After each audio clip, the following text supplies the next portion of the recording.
Hello there, Aries. Welcome to your March 2018 tarot reading. So I just want to start out this reading by wishing you all a very happy birthday for those of you who are celebrating your birthday time, the end of March, okay? So I wish you all the best. Take care of yourself. Don't get too crazy. And especially, with the drinking and driving, okay? Just make sure you have a designated driver. So I'm not going to lecture too much. We have a lot to get through. So I have 4 messages that are coming through. I'm going to relay them first, and then we'll break them down, unpack these ideas just a little bit, okay? So the first message coming in from March 2018 here is they mention material things. And I feel like what this means is, like the physical things, the cars, the house, the dogs, the property, all of these things that make you you. The second message here is it says settling down, pros and cons. And it says wanting to start out over with work. So settling down, but then wanting to start over with work. So you're kind of thinking about settling down or starting over with work, and you're weighing out the pros and cons. The third thing here is they're asking you, are you feeling a little bit scared of change? Because I feel like you're content right now and you want more out of life, of course. But then it's the material things that are bogging you down just a little bit. So they're saying here, are you willing to let go of these material things and start over? Begin anew. Start a new adventure. And as adventurous as you say you are, this is kind of like the test phase, okay? Are you really gonna, take up the opportunities and just prove to yourself that you're adventurous and you're still willing to embrace new opportunities, or are you so bogged down with these material things?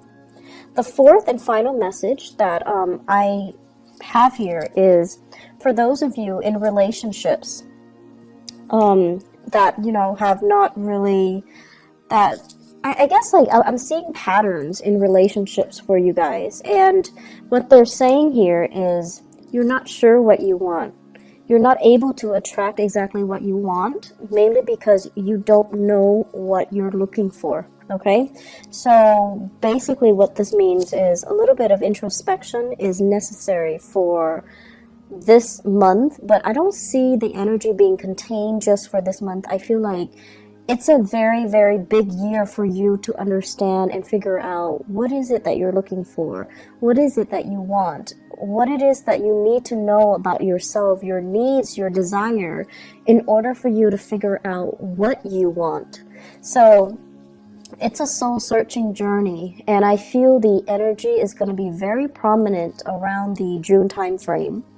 And I feel like from the June time frame until possibly June of next year, that's when, you have the opportunity here to kind of dig a little bit deeper and go inwards and try to figure out who am I and, what is it that I'm really looking for, because you're kind of grabbing things and just, what other people want, you kind of delude yourself into thinking, okay, well, that person has that and their life seems, splendid and stable, and they seem very successful and they seem pretty happy with their relationship partner, so maybe that's what I want too, so like you're emulating somebody else, or you're looking at what other people have and you're just like, okay, maybe that's what I want too.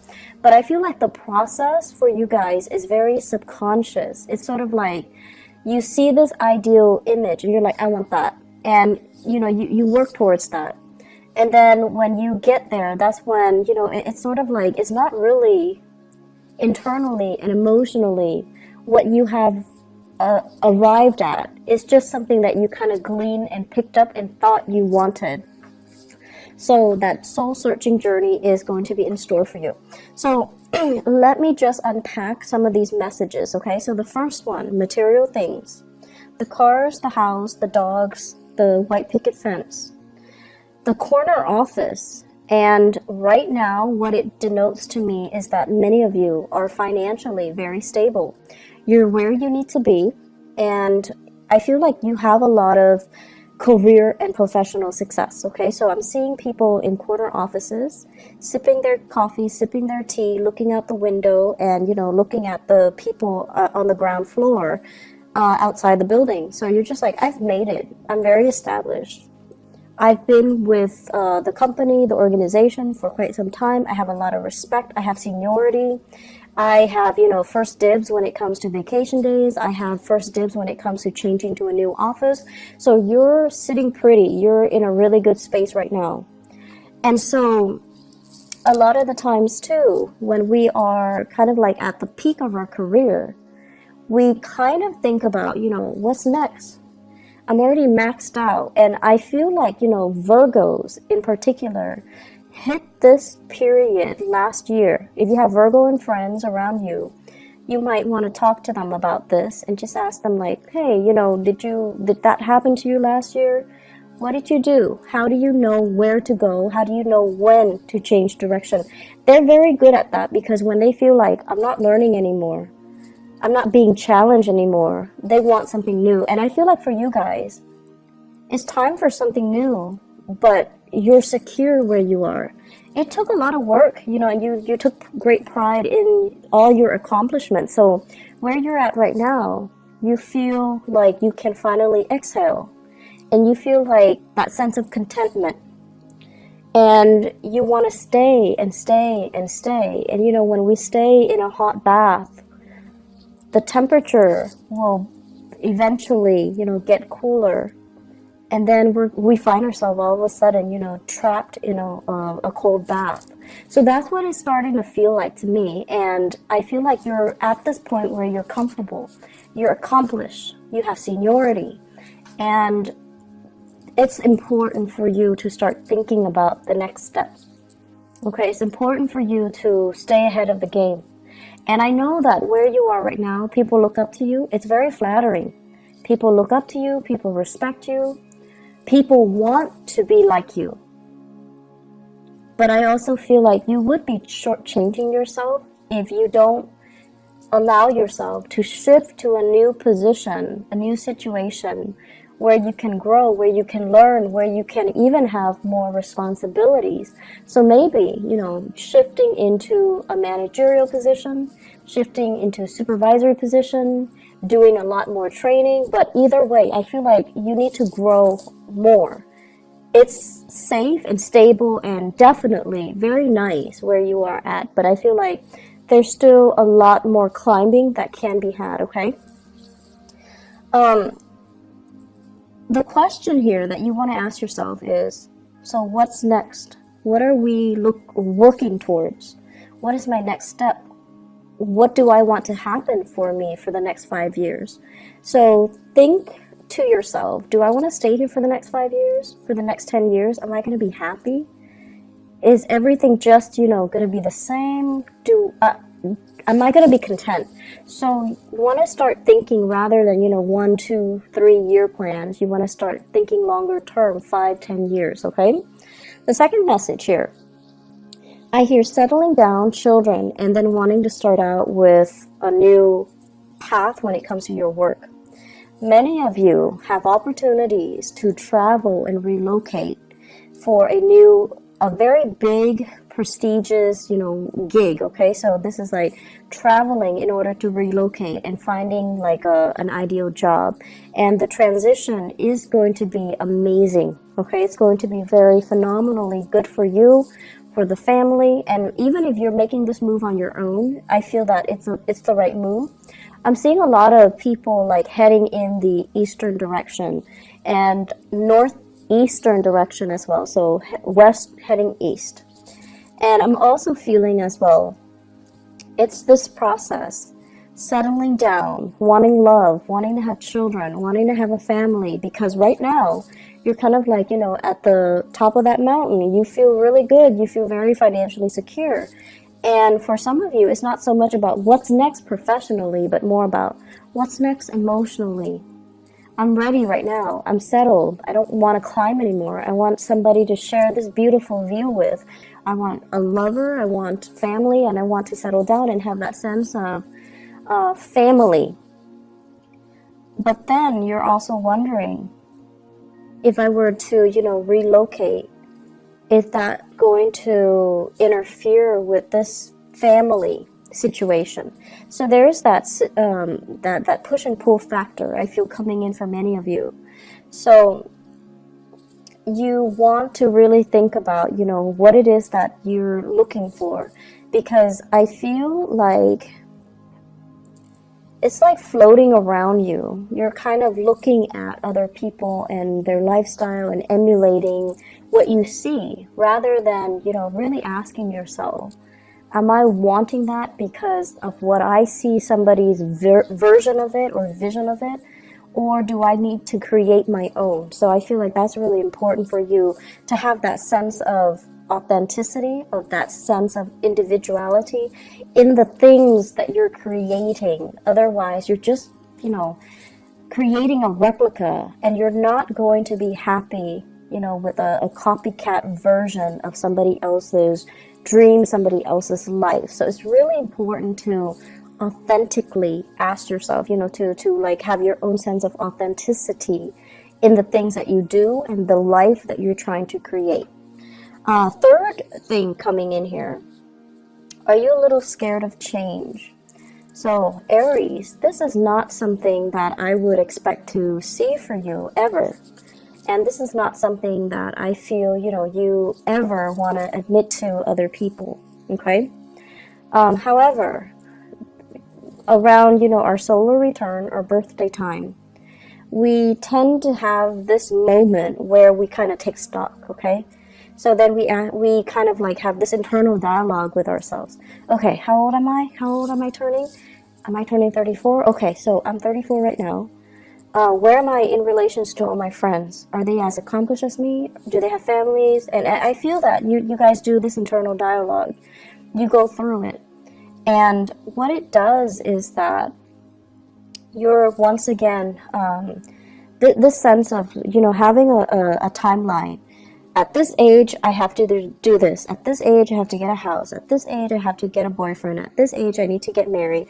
At this age, I need to have kids. So it's just, this keeping up with the rat race, okay? And then also having these expectations for yourself about, when things need to be achieved, when things need to be done. The past 10 years, I feel for many of you, things get sidetracked and you feel almost as if I can't have it all. It's almost like love would be going great and then career would be kind of like at a lull, okay? Like I hate my boss, I hate my coworkers, but then love is great. And then for the others of you, it's the opposite, where it's like love was just kicking your butt, and then career was really taking off. Friendships were thriving. Social life was vibrant, but then the love situation left you feeling almost like it just corroded your self-esteem. And so right now, I feel many of you are at a point where you can have both. You definitely can plan for both. And both of these great things are coming in for you in love and career as well. And so when they both come at once and they're both so stable and splendid, it's almost like you can't really believe it. You feel like, I can't close my eyes. Otherwise, I'm going to wake up and realize it's all been a dream. So you're at a point right now where things are really good and you want to just, you want things to be status quo. And you fear any type of movement, any type of change is going to snap you back to reality and kind of like pull this idyllic situation away from you. So it's like you're fearing change and you fear that change will disrupt whatever is real in front of you. And the point that we need to remind ourselves is, if it's real, it's going to be there no matter what, right? If it's an illusion, then it's never real to begin with. So I feel like you kind of need to gently remind yourself, if it's real, if it's meant for me, it's gonna be there no matter what. And I feel many of you have dealt with, this big relationship that kept coming back. And you're just like, oh, it keeps coming back, it's meant for me. And then because it wasn't meant for you, it wasn't like, what's meant for you, it was a mistake. And now you're kind of doubting your reality. Now you're kind of doubting, But how will I know? Because that last thing kept coming back, but it wasn't right for me. How will I know? How can I make that how can I distinguish what's really for me versus what keeps coming in to test me? And so you're having a lot of, self-doubt, and you're also doubting your reality, and you're doubting as well what you know and what you can trust, okay? My advice for you guys when dealing with this is, if you're chasing it, it's not meant for you, okay? And let's just admit to ourselves, there was a relationship, and you tell yourself, he or she kept coming back in, they kept reeling me in, but honestly, I felt like you chased it. And so whatever you're chasing, if you had to chase it, it's not right for you. It's trying to go the other way. And you're kind of like superimposing yourself in front of it because you're chasing it. You want it back. You want to retain it. You want to own it, and you want to possess it. And that's a major indicator that something's not meant for you, someone's not meant for you, or a situation's not meant for you. So let's not kid ourselves about that, okay? Be very, very real with our intentions, okay? So, I guess to sum up that third message, are you feeling a little bit scared of change? I feel that you are, Aries, and I feel a lot of it has to do with the fact that something happened in the past and you can't trust it anymore. And the right thing for you to do right now is, let it come to you. Don't chase it, okay? You're a very proactive sign. You're very resourceful. You're also very impatient. You want things to happen faster, quicker, more intense, more, magnitude, more excitement. And so you tend to chase after things, and that's not the way things work. We can't really push and expect to get a good outcome, okay? So just be patient a little bit and let it come to you, okay? So the final message here is, first of all, they mention as well, you're not sure what you want. You're not able to attract what you want because that process about knowing ourselves, figuring out what we need, and being very, very honest with ourselves when we have these internal monologues. We need to have that self-honesty in order for us to really know ourselves, and in order for us to, once we know ourselves, to be able to attract things that, not only things that we want, but things that are actually very good for us and that can help us grow as a person, okay? As humans, we always have things that we want, but are they good for us? Probably not all of them are going to be good for us. So the right thing to do is trying to distinguish, what are actually good, what things out there is actually good for me, and then what's really going to help me grow. So I feel like that's what you're going to need to, at the end of the day, ask yourself. And then you're going to also need to learn to be patient and also understand that not everything that you want, not everything that you possess or you crave and you want to cling on to is going to be good for you. So distinguishing between what you want and what's really good for you is going to be really important. And as I'm saying this, I'm hearing you guys say, but I want it, so it has to be good for me. And the things that you want, it's so, the desire is so strong because, when you see something that you like, you beeline for it, right? You make this full focus all of your energy, your entire being, and you go after that thing. So it's like an arrow. That's what it feels like to me. You're so focused and fixated on it, on that desire, on that sense of I want that. I want to possess it. I want to own it. I want to grab it. And you kind of don't think about, is it good for me? Okay, so it could be a person, it could be a thing, it could be whatever it is that's not really good for you, that you kind of go after no matter what. So let's really think about, in the spirit of growth, how is this thing, this object, this person, this desire going to help me grow? How is it going to make me a better person? And then operating from that space where you're learning to kind of like control that desire, and then telling yourself, maybe another day, maybe in like a different time, maybe when I'm in a different place in my life. And as I say that, I'm seeing that many of you are like, thinking about parenthood, motherhood, fatherhood, and you're just like, I really want that. But maybe the timing is not right. So you want to just, calm down a little bit and tell yourself, maybe later, maybe at a different time, maybe when we're both a little bit more stable, or maybe when my partner is sure, or maybe when I'm sure. Okay? And then I'm also seeing as well, for others of you, this sense of like, I see you looking at pictures, social media pictures of other people with this fairy tale, family, ideal life. So some of them are like world travelers where they're going to different cities and everything looks very exotic. And they take these stunning pictures and you're just like, I want to have that life. And then you look at the pictures and what you fail to see is that, first of all, the pictures are contrived, but I know that you're smart enough to know that. The pictures are contrived, okay? But then also the people in the picture, it's a picture of them in a new landscape. And they feel kind of lonely, right? They feel kind of lonesome, and the picture just feels very staged. And so you're looking at things on the surface, but then the next time you see it, you have to ask yourself, are they really happy there? It feels a little bit lonely and it feels a little bit empty. So is that really the life that you want?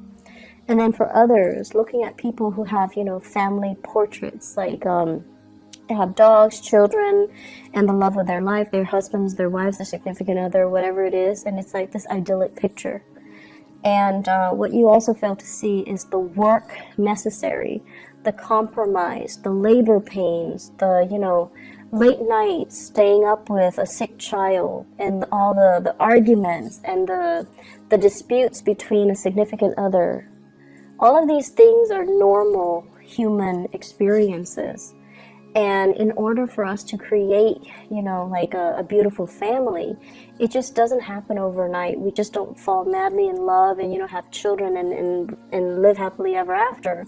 It requires a lot of work. It requires a lot of sacrifice, and it requires a lot of letting our ego to the side so that we can really understand what our partner wants. Okay? And I feel like you're not really seeing that either. One last message that I want to leave you guys with here is I feel like, so this is, it's a little bit difficult for me to unpack, so let me try to do this. First of all, I see many of you telling yourself, once I have that perfect partner, once he or she shows up in my life, I'm going to quit my ways. I'm going to quit going out. I'm going to quit, staying out late, drinking, blah, blah, blah. And I'm going to become a little bit more domesticated, a lot more reliable. I'm going to do everything by the book once that perfect person appears in front of me. And then you're looking for somebody that is very similar to you. Exciting, fun, life of a party, and just as dynamic as you. Because you're very other oriented too, but you also need a lot of stimulation from your environment. And then when you meet that same person that is exactly like you, I feel like this sense of possessiveness wants you to have them be a little bit more domesticated. So you want them to stay home. You want them to exclusively to yourself. You want to spend more time with them. You want them kind of like contained within the confines of the relationship. But because they're so, you like them because they're independent, because they're strong mentally, because they don't take things lying down, because they're not a doormat, because they're just, as individualistic as you are. So they don't like to operate under the rules and the confines that you give them. So I feel like that's what's happening here. You're attracting exactly the types of people that you want. But because they're so much like you, that it's really hard for, two people who are so fiercely independent and who will, adamantly advocate for their independence to really be together and to really compromise with each other and to really feel like staying home and watching movies, all day, every day is enough. So I feel like that's what's really happening here. And so you have to try to figure out, it's not so much what you want in a relationship partner, but finding somebody who's right for you, who will give you that emotional nurturing. Okay? You need stimulation from your environment, or you want stimulation from your environment, but what you really need is for the environment, to be a little bit more nurturing, caring. So you need to surround yourself with people who are a little bit more emotionally available, who are a lot more caring, nurturing, and I want to say considerate as well, and won't rebel so much when you want to be with them. So that basically means you want them to be emotionally available when you need them. I'm seeing people who are dating air signs, so Aquarius, Gemini, and Libra. I'm also seeing people as well going through the dating environment, and you have a few options. Like, you're still dating lightly and you're still trying to figure each other out, which is good. And I feel like this can be the one for you. It's the beginning of something good, and it can go really well, okay? I'm feeling as well, if you have children, there's a little bit of, they're saying here the pressure is on you. Your partner's going through some difficulties, emotional difficulties. The pressure is on you to kind of like pick up the slack. So it's time for you to step up and, take care of things while your partner handles his or her little emotional slump, okay? Career is going really, really well. New opportunities, and especially relocating for work and things like that. It's going to be very good for you. Finances, try to curb your spending a little bit. I feel like a little bit of excessive energy for that has been happening actually for the past 3 months. So you want to curb your spending. You want to save up a little bit. You want to stay put, okay? And do a little bit more financial planning, okay? One last message actually that just came into the picture here. I know this sounds really weird, but it's coming out, so I'm just gonna have to say it. They're saying here, really figure out, what you don't know. So if you're having a conversation with somebody and they're shouting like all of these things, and I feel a lot of it has to do with current events actually. So if they're saying like, how do you feel about, what happened in Russia, what happened in North Korea, and things like that, and you're just like, I don't know what happened. Well, it's really important to brush up so that you can have these conversation starters, okay? And I feel like it's important to kind of like see the world in a more, I want to say like to be more of a global citizen. I feel like that's going to be the next stage or the next evolution for you guys, especially for those who are at the peak of their career. Okay, so the next stage is to be more of a worldly citizen or a global citizen, to be a little bit more socially aware of what's happening around the world, and to be able to have opportunities to travel a little bit more further and wider all around the world. Okay, so that's coming in, and I feel like that's the next stage of your evolution. I do wish you all the best, Aries. Take care of yourself. I feel like this month is going to be very, very dynamic. I don't see a lot of busy energies, but I feel like, it's centered greatly around love and around career and achievements. You're going to be quite happy, okay? Take care of yourself, and I'll talk to you soon. Bye-bye.